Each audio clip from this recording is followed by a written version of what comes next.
तो भाई लोग कैसे हो। आज मैं आप लोग के सामने क्रूक बॉन्ड और सुनहरा जाल लेके आया हूँ। ये डाकू टब्बर सिंह का अगला भाग है। चलिए कहानी स्टार्ट करते हैं। एक बार यह पता चलने पर कि रायगढ़ गांव के एक चौधरी के घर में दुर्दांत डाकू टब्बर सिंह आ रहा है तो इंस्पेक्टर धमाका सिंह व पुलिस फोर्स के साथ एसपी यादव उस गांव में पहुंचे और उन्होंने डाकू टब्बर सिंह व उसके साथियों को घेर लिया। खबरदार कोई भागने की कोशिश ना करे। परंतु टब्बर सिंह के एक साथी रामभा ने धुएं का बम छोड़ा। भागो। उस धुएं का फायदा उठाते हुए डाकू दल भाग निकला, किंतु डाकुओं के सरदार का एक खास आदमी रामभा धमाका सिंह के हाथ लग गया। शाबाश धमाका सिंह, तुम इसे लेकर थाने चलो, हम टब्बर सिंह का पीछा करते हैं। Yes sir. धमाका सिंह दो पुलिसकर्मियों के साथ रामभा को एक जीप में बैठाकर थाने की ओर रवाना हुआ। परंतु मार्ग में रामभा दोनों पुलिसकर्मियों को अपने साथ मिलाकर भाग जाने में सफल हो गया और धमाका सिंह के ऊपर उसे रिश्वत लेकर भगा देने का आरोप लगा और उसे जेल हो गई। तब क्रूक बॉन्ड की आत्मा ने उसे झंझोड़ा और वह अपने पिता को निर्दोष साबित करने के लिए मोटू के साथ रायगढ़ गांव चल पड़ा। डाकू टब्बर सिंह तक पहुंचने का केवल एक ही रास्ता है, चौधरी रणजीत सिंह। इसमें कोई शक नहीं कि उसका डाकू टब्बर सिंह से गठजोड़ है। किसी तरह उसी से टब्बर सिंह के अड्डे के बारे में पता लगाना होगा। परंतु चौधरी की हवेली पर पहुंचने पर उसकी तमाम उम्मीदों पर पानी फिर गया। डाकू टब्बर सिंह ने उसके वहां पहुंचने से पहले ही चौधरी का खून कर दिया था। ओह, तो इसका मतलब डाकू टब्बर सिंह के गिरोह तक पहुंचने की वह कड़ी समाप्त हो गई जिसकी उम्मीद लेकर मैं शहर से यहाँ तक आया था। अब मैं क्या करूँ? क्या वापस शहर लौट जाऊँ या उपरोक्त कहानी हम क्रूक बॉन्ड और डाकू टब्बर सिंह में पढ़ चुके हैं। अब आगे। तभी एक विचार क्रूक बॉन्ड के दिमाग में आया, क्यों ना मैं चौधरी की ताज़ा ताज़ा विधवा बीवी से डाकू टब्बर सिंह और उसके गिरोह के बारे में पूछूं, शायद वह ही उसके बारे में कुछ बता दे। लेकिन यह गांव वाले न जाने कब चौधरी की लाश को अंतिम क्रिया क्रम के लिए शमशान लेकर जाएंगे और न जाने कब चौधरी की बीवी मुझे एकांत में मिलेगी। एकांत होगा तभी तो मैं उससे कुछ पूछताछ कर सकता हूँ। हाय मेरे स्वामी। फिर एक लंबे इंतजार के बाद क्रूक बॉन्ड को मौका मिला और वह हवेली के भीतर जा पहुंचा। उस समय चौधरी की पत्नी अकेली अपने कमरे में बैठी सुबक रही थी। मुझे आपके पति की मौत का भारी दुख है, लेकिन क्या आप यह चाहेंगी कि आपके पति के कातिल यानी डाकू टब्बर सिंह और उसके साथी आज़ादी से घूमते रहें और आप खून के आंसू बहाती रहे? नहीं, मेरा बस चले तो मैं उन सब का खून पी जाऊं, पर मेरे चाहने न चाहने से क्या होता है? आप चाहें तो सब कुछ हो सकता है। वह कैसे? देखिए, आपके पति और डाकुओं में पहले मित्रता थी, वह भी इस हद तक कि वे उन डाकुओं के अड्डे तक के बारे में जानते थे और हो सकता है आपको भी उन्होंने इस बारे में कुछ बताया हो। यदि आप उनके अड्डे के बारे में जानती हैं तो अवश्य ही आपके प्रतिशोध की ज्वाला शांत हो सकती है। नहीं, मुझे डाकुओं या उनके गिरोह के बारे में तो कोई जानकारी नहीं है, लेकिन हाँ, अपने पति के मुंह से एक बार मैंने यह बात जरूर सुनी थी कि इसी गांव के आखिर में बने एक मकान में वीरा नाम का आदमी रहता है जो उन डाकुओं को हथियार व कारतूस वगैरह सप्लाई करता है। सहयोग के लिए धन्यवाद। मैं आपको विश्वास दिलाता हूं कि शीघ्र ही डाकू टब्बर सिंह अपने साथियों सहित कानून के शिकंजे में होगा। अच्छा, अब मैं चलता हूं। फिर क्रूक बॉन्ड और मोटू कमला से विदा लेकर वीरा नामक आदमी के घर की ओर चल दिए। थोड़ी ही देर बाद वह वीरा के मकान का दरवाजा खटखटा रहे थे। खट खट खट खट खट। ओफो, मरदूत, पता नहीं इस वक्त कौन आ मरा। फिर जैसे ही वीरा ने दरवाजा खोला, डिसुम का कौन हो तुम और क्या चाहते हो? सब कुछ बताऊंगा प्यारे लाल, पर पहले मुझे थोड़ा हाथ तो गर्म कर लेने दो। फिर क्रूक बॉन्ड लगातार उसकी ठुकाई करने लगा। डिसुम, धड़ाक आई। जल्दी ही वीरा बेदम होकर जमीन पर गिर पड़ा और गहरी गहरी सांसें लेने लगा। आह, मैं मर गया। मरना तो तुम्हें है ही प्यारे लाल, लेकिन उससे पहले मैं तुमसे दो चार मीठी मीठी बातें जरूर करूंगा। आखिर तुम चाहते क्या हो? प्यारे लाल, सबसे पहले तो तुम यह बताओ कि तुम्हारा नाम क्या है? वीरा। वीरा? वही वीरा ना जो डाकू टब्बर सिंह को हथियार व कारतूस वगैरह सप्लाई करता है? नहीं, यह झूठ है। ढिसुम। याद रख वीरा, यदि अब तुमने झूठ बोलने की कोशिश की तो मैं तुझे इमली के पेड़ पर उल्टा टांग दूंगा। बोल, तू वही वीरा है ना? हाँ हाँ, मैं वही वीरा हूँ जो खटखट। इससे पहले कि वीरा की बात पूरी हो, बाहर से किसी ने दरवाजा खटखटाया। अतः क्रूक बॉन्ड ने प्लास्टिक वाली दोनों रिवॉल्वर जेब से निकाली और एक मोटू को देकर वीरा से बोला, वीरा तुम जाकर दरवाज़ा खोलो, लेकिन खबरदार, हम दोनों इस दरवाजे की ओट में हैं और तुम हमेशा हमारे निशाने पर रहोगे। अतः किसी प्रकार की होशियारी दिखाने की कोशिश मत करना, समझे? समझ गया। खटखट। फिर वीरा दरवाजे की ओर बढ़ गया और क्रूक बॉन्ड और मोटू बगल वाले कमरे में दरवाजे की ओट में छिप गए। बॉन्ड भैया, यह वही रिवॉल्वर बॉन्ड भैया, यह वही नकली रिवॉल्वर है ना जो तुमने? हाँ। तो क्या तुम इन्हीं रिवॉल्वरों के सहारे डाकू टब्बर सिंह और उसके गिरोह को जिंदा पकड़ने आए हो? हाँ, बस अब आगे मत बोलना। उफ, मर गए बॉन्ड भैया। इससे तो अच्छा होता कि तुम इन रिवॉल्वरों की जगह 4-5 रुपये के कम्पट टॉफ़ी खरीद लाते। हो सकता है कि कम्पट टॉफ़ी खाकर टब्बर सिंह और उसके साथी खुश हो जाते और खुशी खुशी तुम्हारे साथ चलने के लिए तैयार हो जाते। अबे मैं कहता हूँ चुप हो जा मेरे बाप, चुप हो जा। इधर वीरा ने जैसे ही दरवाजा खोला, जय भवानी। अरे तुम, क्या बात है वीरा, मुझे देखकर तुम इस तरह चौंके क्यों? क्या मैं पहली बार यहाँ आया हूँ? अरे नहीं, ऐसी कोई बात नहीं है। यह मोटरसाइकिल किसकी खड़ी है? वह शहर से मेरा भतीजा आया है। डाकू? पर यहाँ तो कोई नहीं दिखता। वह यहीं कहीं घूमने गया है, उसे गांव की ताज़ी हवा खाने का बहुत शौक है। ठीक है, सुनो, सरदार ने संदेश भेजा है कि परसों शाम तक गोला बारूद की सप्लाई अड्डे पर पहुंच जाना चाहिए। पहुंच जाएगी। आओ, लाल परी का एक एक घूंट हो जाए। नहीं, मैं अब और यहाँ नहीं रुक सकता। पता नहीं कब तुम्हारा भतीजा वापस लौट आए। मैं उसकी नज़रों में नहीं आना चाहता। ठीक है, जैसी तुम्हारी इच्छा। इसी के साथ वह डाकू बाहर निकल गया और वीरा ने अंदर से दरवाज़ा बंद कर लिया। हाँ तो वीरा, वह डाकू टब्बर सिंह का आदमी था? हाँ। और तुम उन्हें परसों गोला बारूद पहुंचाने जाओगे? हाँ। लेकिन तुम गोला बारूद उन्हें कहाँ से लाकर सप्लाई करोगे? गोला बारूद मैं खुद यहीं तैयार करता हूँ। क्या? तो इसका मतलब हुआ तुम पहुंचे हुए गुरु हो। लेकिन सुनो, परसों तुम्हारी जगह डाकुओं को गोला बारूद हम पहुंचाने जाएंगे, और वह भी नकली गोला बारूद, जो कि आवाज़ तो बिल्कुल असली की तरह करेगा, लेकिन नुकसान उससे एक चिड़िया को भी नहीं पहुंचेगा, समझे? लेकिन अगर डाकुओं को तुम पर जरा भी संदेह हो गया तो वे तुम्हारे साथ साथ मुझे भी जिंदा नहीं छोड़ेंगे। चिंता मत करो, हमारे रहते अब वह तुम्हारा बाल भी बांका नहीं कर पाएगा। बस तुम इसी समय से नकली कारतूस और गोला बारूद वगैरह बनाना शुरू कर दो। थोड़ी ही देर बाद ब- थोड़ी ही देर बाद से वीरा क्रूक बॉन्ड के निर्देशानुसार नकली कारतूस आदि तैयार करने लगा। मोटू, तुम इसका ख्याल रखना, मैं शहर से कुछ ज़रूरी सामान लेने जा रहा हूँ। किंतु बॉन्ड भैया, ज़रा जल्दी लौटना, मुझे तो इस व्यक्ति की शक्ल से ही डर लगता है। क्रूक बॉन्ड उसे हिम्मत बांधकर शहर चला गया और वापस भी जल्दी लौट आया। इस बीच वीरा ने मोटू से कोई चालाकी करने की कोशिश नहीं की थी। फिर 2 दिन बाद, यह लो भाई, तैयार हो गया डाकुओं का सारा माल। अब तुम जानो तुम्हारा काम। इतनी भी क्या जल्दी है प्यारे लाल? अभी तो मैं इसका परीक्षण तुम्हारे ऊपर करूंगा, ताकि यह मालूम हो सके कि यह माल असली है या नकली। क्या मतलब? मतलब भी अभी समझ में आ जाएगा। पहले तुम एक तमचा लेकर आओ। ठीक है। वीरा ने सामने वाली अलमारी से एक रिवॉल्वर निकालकर क्रूक बॉन्ड को पकड़ा दिया। शुक्र था कि उसने उसके रिवॉल्वरों के बारे में नहीं पूछा था।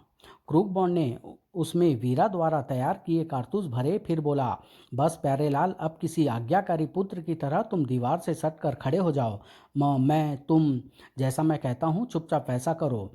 फिर वीरा बिना किसी प्रतिरोध के दीवार से सट कर खड़ा हो गया। क्रूक बॉन्ड ने उसको निशाना लेकर रिवॉल्वर का ट्रिगर दबा दिया। धाएं धाएं। पता नहीं यह यमदूत की औलाद चाहता क्या है। उन गोलियों की आवाज़ तो असली जैसी थी, लेकिन उसका प्रभाव शून्य था। शाबाश वीरा, हम तुमसे प्रसन्न हुए। मोटू, अब तुम इसे किसी रस्सी से कुछ इस तरह बांधो कि यह कोशिश करने पर भी 1 इंच न हिल सके। यह काम मोटू ने बड़ी तत्परता से पूरा किया। मोटू, तुम यहीं रहो, मैं 1 मिनट में बगल वाले कमरे से ड्रेस चेंज करके आता हूँ। कुछ देर बाद वह उस कमरे से बॉन्ड की जगह एक लड़की बाहर निकली। अरे तुम कौन हो? और अबे मोटू के बच्चे, यह मैं हूँ, यानी तुम्हारा क्रूक बॉन्ड भैया। बॉन्ड भैया, यह सब क्या चक्कर है? सारा चक्कर मैं तुम्हें रास्ते में बताऊंगा। फिलहाल जल्दी से यहाँ से निकल चलो। फिर रास्ते में देखो मोटू, तुम अब डाकू टब्बर सिंह और उसके साथियों को अपने आप को वीरा का भतीजा सामू और मुझे अपनी दोस्त बताओगे। और फिर क्रूक बॉन्ड मोटू को अपनी योजना बताने लगा। कुछ देर बाद, मोटू सावधान, वीरा के बताया अनुसार यही पास में ही कहीं उन डाकुओं का अड्डा होना चाहिए। और अभी वे कुछ ही दूर आगे बढ़े थे कि खबरदार, जहाँ हो वहीं रुक जाओ वरना भून कर रख दिए जाओगे। मारे गए, हे प्रभु रक्षा करना, लगता है हम सही जगह पर पहुँच गए। कौन हो तुम लोग और यहाँ क्या करने आए हो? मेरा नाम सामू है, मैं वीरा का भतीजा हूँ। यह मेरी दोस्त छमिया है। मैं यहाँ अपने चाचा के कहने पर डाकू टब्बर सिंह तक गोला बारूद पहुँचाने आया हूँ। तुम झूठ बोलते हो भीमा, मुझे तो यह पुलिस के आदमी लगते हैं। मेरे ख्याल से तो इन्हें यहीं खत्म कर देना चाहिए। न नहीं डाकू जी, हम सच कहते हैं, हमें वीरा नहीं भेजा है। वह खुद क्यों नहीं आया? उसकी तबीयत ठीक नहीं थी, इसलिए उसने हमें भेजा है और कहा है कि जाकर सरदार का मनोरंजन करना। वे खुश हो जाएं, वे खुश हो गए तो तुम्हें बड़ा इनाम देंगे। मनोरंजन? कैसा मनोरंजन डाकू जी? यही कोई नाच गाना वगैरह। मेरी दोस्त बहुत अच्छा नाचती है। भीमा, मुझे तो यह कोई सीआईडी का जाल लगता है। मेरी मानो तो इन्हें यहीं गोली मार दो। नहीं करना हमें इन्हें सरदार के पास नहीं करना, हमें इन्हें सरदार के पास ले चलना चाहिए। वही फैसला करेंगे कि इनके साथ क्या व्यवहार किया जाए। फिर शीघ्र ही अड्डे पर। तो तू वीरा का भतीजा है और यह तेरी दोस्त? हाँ सरदार, इसका नाम छमिया है। बड़ी कटीली लगती है यह। ए छमिया, तू हमें खुश करने आई है ना? जी सरकार। तो फिर शुरू करो अपना नाच गाना, हम भी तो देखें शहर वाली नचनिया कैसी उछल कूद करती है। और फिर चांद सितारों से निकला मोटू मुसीबत में फिसला। नाच शुरू होते ही इस रंग महफिल में शराब की बोतलें भी खुलने लगी। वाह वाह, क्या बात है छमिया की। और जल्दी ही डाकू पार्टी शराब के नशे में झूमने लगे। वाह छमिया वाह, मज़ा आ गया, और नाचो। और मोटू ने इस मौके का फ़ायदा उठाया। वह जल्दी जल्दी डाकुओं का पहले वाला गोला बारूद पहाड़ी से नीचे बहती नदी में फेंकने लगा। किसी का ध्यान मेरी तरफ नहीं है, मौका अच्छा है। और अभी वह यह रंगारंग प्रोग्राम चल ही रहा था कि सरदार, जोधपुर से संदेश आया है कि आपका पुराना दुश्मन मक्खना सिंह आज रात गांव आ रहा है। साथ ही यह भी सूचना है कि वह सवेरा होते ही गांव से चला जाएगा। नहीं सुखा, वह अब की बार जिंदा बच के वापस नहीं जाएगा। हम आज रात ही जोधपुर जाएंगे। अरे ओ रामभा, जोधपुर चलने की तैयारी कर। जो आज्ञा सरदार। इसका मतलब आज रात यह डाकू लोग जोधपुर गांव जाएंगे। अब अगर मैं किसी तरह थानेदार पटाका सिंह को यह सूचना भेज दूं तो यह सारे डाकू जिंदा गिरफ्तार किए जा सकते हैं। फिर रात होते ही, भीमा तुम इन दोनों का ख्याल रखना, हम लोग जोधपुर जा रहे हैं। आप इनकी जरा भी चिंता न करें सरदार। डाकुओं के जाते ही, ए छमिया और नाचो, खूब नाचो और नाचो। अबे डाकू के बच्चे, अब मैं नाचूंगा नहीं, तुझे नचाऊंगा। कहने के साथ ही क्रूक बॉन्ड ने अपना लड़की वाला वह रूप उतार फेंका। क्या? तुम खबरदार हिलने की कोशिश न करना वरना। अबे तेरी तो धड़ाक आह। क्रूक बॉन्ड ने भीमा पर लात और घूंसों की बौछार कर दी। जल्दी ही भीमा बेहोश हो गया। अबे मोटू, तू इसी समय शहर चला जा। वहाँ इंस्पेक्टर अंकल को बताना कि डाकू टब्बर सिंह अपने साथियों सहित जोधपुर गांव गया है। वे जल्दी ही वहाँ पहुँचे, मैं उन्हें वहीं मिलूंगा, समझा? समझ गया। लाओ मोटरसाइकिल की चाबी मुझे दो। नहीं, मोटरसाइकिल पर तो मैं डाकुओं के पीछे जाऊंगा। तू ऐसा कर, इसके घोड़े पर चला जा। लेकिन बॉन्ड भैया, मैं तो कभी घोड़े पर बैठा तक नहीं। अबे पहले कभी नहीं चढ़ा तो अब चढ़कर चला जा। अबे गधे, भला उसमें कौन सा गियर सिस्टम है जो तुझे मुसीबत होगी। बस लगाम खींच और पहुंच जा शहर। जल्दी कर, वक्त नहीं है, मैं चला। बॉन्ड ने मोटरसाइकिल स्टार्ट की और वहां से चल पड़ा। उफ, पता नहीं इस जासूस की दुम के पीछे मुझे कब तक घिसटते रहना पड़ेगा।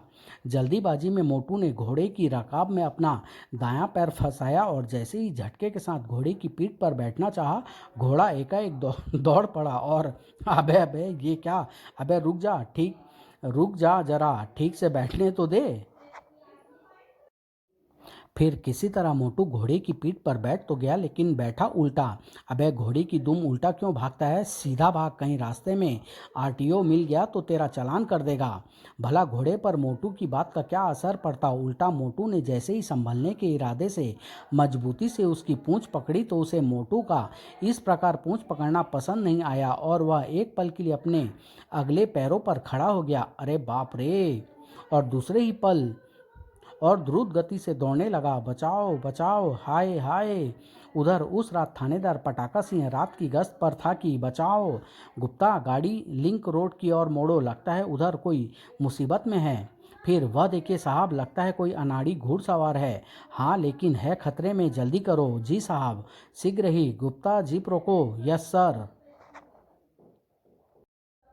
तेज रफ्तार से दौड़ती जीप एक झटके से रुकी और चूंकि घोड़े की लगाम पटाका सिंह के हाथ में थी अतः लगाम पर जोर पड़ते ही हाय मरा, धप, हाय मेरी माँ, बन गया मेरी कमर का कमरा। अरे मोटू, यह सब क्या चक्कर है? तुम इतनी रात गए? इंस्पेक्टर अंकल, यह सब मैं बाद में बताऊंगा, पहले आप जल्दी से जल्दी मेरे साथ जोधपुर चलने की तैयारी कीजिए क्योंकि वहाँ डाकू टब्बर सिंह और उसके साथी अपने किसी पुराने दुश्मन की घात में गए हैं। क्या? पर यह सब तुम्हें कैसे मालूम हुआ? डाकू मेरे सामने जोधपुर गांव गए हैं और उनके पीछे पीछे अपने क्रूकबॉन्ड भैया भी गए हैं। इसी के साथ उसने थानेदार पटाका सिंह को पूरी बात बता दी। उसकी पूरी बात सुनते ही थानेदार पटाका सिंह ने जीप पर लगे वायरलेस सेट से तुरंत हेडक्वार्टर से संपर्क किया। सर, इमरजेंसी, फौरन स्पेशल फोर्स लिंक रोड पर भेजिए, over and all. Okay, over and all. शीघ्र ही अतिरिक्त फोर्स की एक लॉरी लिंक रोड पर पहुंच गई। ड्राइवर, गाड़ी जीप के पीछे लाओ। Yes sir. अगले ही पल थानेदार पटाका सिंह पुलिस दल के साथ जोधपुर गांव की ओर चल पड़ा। गुप्ता, स्पीड बढ़ाओ। Yes sir. और पुलिस दल जैसे ही जोधपुर गांव में प्रविष्ट हुआ, अंकल वे रहे बॉन्ड भैया। गुप्ता, गाड़ी उसके पास ले जाकर रोको। Yes sir. आप बहुत समय से आए हैं इंस्पेक्टर अंकल, डाकू दल अभी वापस इसी रास्ते से होकर गुजरेगा, आप लोग यहीं घेराबंदी कर लें, लेकिन पहले आप अपनी फोर्स को हिदायतें दें कि वह किसी भी डाकू पर गोली ना चलाए। क्या बात करते हो? इस तरह तो हमें भारी नुकसान उठाना पड़ सकता है क्योंकि डाकू थोड़े ही हम पर वार करने से चूकेंगे। बेशक, लेकिन उनके किसी आक्रमण से हमारा कोई नुकसान नहीं होने वाला क्योंकि इस समय उनके पास जो भी गोला बारूद है वह सब नकली है। हाँ, किसी एक आध डाकू के पास असली कारतूस, वह भी जो पहले से उसकी बंदूक में होगा, हो सकता है। ओह, लेकिन यह बात तुम इतने विश्वास के साथ कैसे कह सकते हो? तब क्रू बॉन्ड ने सारी बात बताते हुए कहा, इंस्पेक्टर अंकल, आप इस संबंध में जरा भी चिंतित ना हो, पर हाँ यह अवश्य ख्याल रखें कि न तो कोई डाकू मारा जाए न ही भाग सके। ऐसा ही होगा क्रू बॉन्ड। तो इसका मतलब यह जासूस की दुम अपने बाप को निर्दोष साबित करने के लिए इन डाकुओं को जिंदा गिरफ्तार करना चाहता है ताकि यह रामभा से कबूलवा सके कि उसे रिश्वत लेकर धमाका सिंह ने नहीं बल्कि गुप्ता और मैंने छोड़ा था। लेकिन मेरे रहते ऐसा कभी नहीं होगा। जवान, पोजीशन लो और दोनों गाड़ियां सड़क से नीचे उतारकर कुछ इस तरह खड़ी की जाए कि वक्त पड़ने पर गाड़ी की हेडलाइट को सर्च लाइट की तरह इस्तेमाल किया जा सके। Yes sir. थानेदार पटाका सिंह के निर्देश पर पुलिस दल झटपट मोर्चाबंदी करने लगा। फिर थोड़ी प्रतीक्षा के बाद लगता है डाकू दल वापस लौट रहा है। फिर जैसे ही डाकू पुलिस के घेरे के अंदर आए, लाइट ऑन, अगले पल पुलिस खतरा। खतरे को भांपते ही डाकुओं ने अपनी अपनी बंदूकें संभाल ली। खबरदार डाकू टब्बर सिंह, तुम चारों ओर से घेर लिए गए हो, अतः किसी प्रकार की होशियारी दिखाना बेकार है। तुम सबकी भलाई इसी में है कि अपने आप को पुलिस के हवाले कर दो। साथियों, फायर, धाएं धाएं धाएं धाएं। अब शायद ही इन डाकुओं में किसी के पास असली गोली बची होगी। मुझे थोड़ी और प्रतीक्षा करनी चाहिए। थोड़ी प्रतीक्षा करने के बाद अरे बॉन्ड भैया, यह क्या करते हो? कहीं वे डाकू टब्बर सिंह? अब तुम्हारा खेल खत्म हुआ। अब अपने आप को पुलिस के हवाले कर दो। पहले तुम्हारा तो हिसाब किताब बराबर कर दूं छोकरे। फायर, धाएं धाएं धाएं। लेकिन जब क्रूक बॉन्ड पर डाकुओं की गोलियों का कोई प्रभाव नहीं पड़ा तो वे सभी बौखला उठे। अरे, यह तो जिंदा है। तो इसका मतलब अब किसी डाकू के पास असली गोलियां नहीं बची। अपने अपने पहले आक्रमण को विफल होते देख एक पल के लिए तो डाकू दल ठगा सा रहा, लेकिन फिर धाएं धाएं धाएं धाएं। दिल खोलकर चला लो प्यारे गोलियां इधर। यही मौका है कि मैं रामभा की जुबान हमेशा के लिए बंद कर सकता हूं, वरना फिर मेरी और गुप्ता की गर्दनें अवश्य नब जाएगी। और धाएं आह हैं, किस मूर्ख ने चलाई यह गोली? तभी खबरदार टब्बर सिंह, तुम पुलिस के जाल में बुरी तरह फंस चुके हो और इस समय तुम्हारे पास जो भी गोला बारूद है सब नकली है। अतः अपने आप को पुलिस के हवाले कर दो, वरना बेमौत मारे जाओगे। साथियों, हथियार फेंक दो। ओह, सब किए कराए पर पानी फिर गया। इसकी मौत के साथ बापू को निर्दोष साबित करने की सारी उम्मीदें भी खत्म हो गई। बधाई हो क्रूक बॉन्ड, आज तुम्हारे ही कारण हम इन खतरनाक डाकुओं को गिरफ्तार करने में कामयाब हो सके हैं। लेकिन मुझे दुख है अंकल कि मेरे मना करने के बावजूद भी आपके किसी आदमी ने इस डाकू पर गोली चला दी, जिससे यह मारा गया, जबकि मैं इसे जिंदा ही गिरफ्तार करना चाहता था। इस बात का तो मुझे भी आश्चर्य है कि मेरे आदेश के बावजूद भी गोली किसने चलाई। सर, इस डाकू पर गोली कांस्टेबल राम गोपाल ने चलाई थी। मैंने स्वयं अपनी आंखों से देखा है। क्या? बेवकूफ़, बोल, तूने मेरे मना करने के बाद भी गोली क्यों चलाई? सर, वो अचानक राइफल का ट्रिगर दब गया और मैं समझ गया राम गोपाल, गोली अचानक नहीं चली बल्कि तूने जानबूझकर रामभा को मारने के लिए ही चलाई थी, ताकि वह जिंदा पुलिस के हाथ न लग सके और तेरे अपराध पर हमेशा के लिए पर्दा पड़े रहे। लेकिन राम गोपाल, मेरा भी नाम क्रूक बॉन्ड है। मैं तुझे तेरे किए की ऐसी सजा दूंगा कि तू जिंदगी भर याद रखेगा। फिर जल्दी ही वहाँ की सारी आवश्यक कार्यवाही निपटाकर पुलिस दल शहर की ओर चल पड़ा। क्रूक बॉन्ड के बताने पर पटाका सिंह ने वीरा और भीमा को भी गिरफ्तार कर लिया था। फिर दूसरे दिन सुबह सुबह ही क्रूक बॉन्ड इंस्पेक्टर पटाका सिंह के घर जा पहुंचा। आओ क्रूक बॉन्ड आओ, आज तो देश की तमाम समाचार पत्रों में तुम्हारी फोटो और तारीफ छपी है।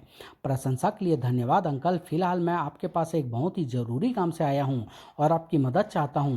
कैसा ज़रूरी काम?